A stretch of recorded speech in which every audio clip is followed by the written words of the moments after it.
Bonjour et bienvenue dans cette nouvelle vidéo. Aujourd'hui, et dans le but d'enrichir votre vocabulaire, je vous propose les 6 mots soutenus suivants à utiliser au quotidien. Et on commence tout de suite par le terme amphigouri. Alors, un amphigouri, c'est un discours confus, obscur et peu intelligible. En gros, un amphigouri, c'est une sorte de charabia. Premier exemple, ça fait plus d'1 heure que tu parles et je n'ai pas compris un traître mot de ton amphigouri.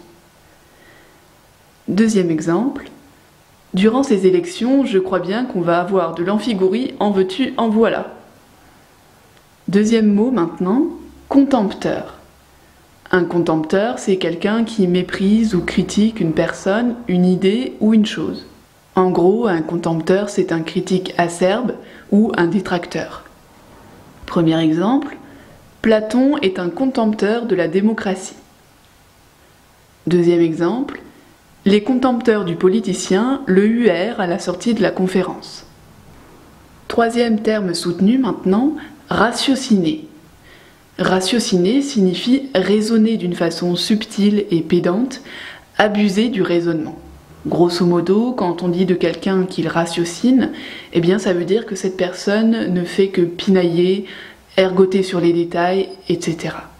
Par exemple, plutôt que de ratiociner sur la misère à la télé, il faudrait peut-être que les acteurs publics se bougent enfin. Le quatrième mot est le terme admonester. Admonester quelqu'un, c'est le réprimander, le gronder en l'avertissant de ne pas recommencer. Par exemple, ne t'avise pas de t'allonger de nouveau sur le canapé sans ôter tes chaussures au préalable, admonesta ma mère avant de quitter la pièce. Alors, cinquième terme maintenant, homélie. Dans le sens originel, l'homélie, c'est une sorte de sermon religieux. Et par extension, on parle d'homélie dès lors que quelqu'un nous assène une longue et ennuyeuse leçon de morale. Donc en gros, l'homélie, c'est un discours moralisateur. Par exemple, le père adressa une homélie à ses jeunes enfants sur l'importance de toujours être honnête et loyal. Mais avant la fin de son discours, les 2 garnements s'étaient endormis.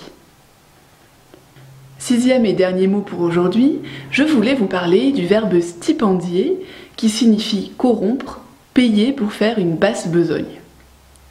Par exemple, Sartre, dans La question juive, accuse Céline d'avoir été stipendiée par les nazis. Voilà, bon, ce sera tout pour aujourd'hui. J'espère que cette petite vidéo vous aura plu. Si c'est le cas, pensez à la partager autour de vous et à la liker. Je vous invite aussi à vous abonner à la chaîne et à me suivre sur les réseaux sociaux. Je vous laisse, prenez soin de vous et à la prochaine, salut!